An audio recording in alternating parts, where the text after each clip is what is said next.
Na tai kur iš tikrųjų problema? Problema ne situacijose, problema lūkesčiuose. Tu kuri lūkesčius, o lūkesčiai visada gimdo nusivylimą. Nustok laukti, kaip turi nutikti. Ir pamatysi, problemos pradės trauktis iš tavo gyvenimo. Tiesiog pasitikėk procesu. Nutiko viena, džiaugiesi. Nutiko kita, mokaisi. Ir tu nebebūsi nusivylusi. Nes nusivylė tik tie, kurie laukia konkretaus scenarijaus.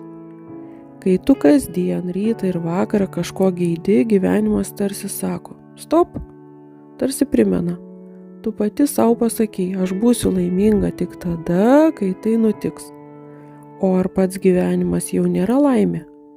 Gyvenimas moko, kartais jis sąmoningai neišpildo tavo lūkesčių, ne tam, kad nubaustų, tam, kad sustiprintų. Ir jei pamokos nesupranti, lūkesčius sukuri iš naujo.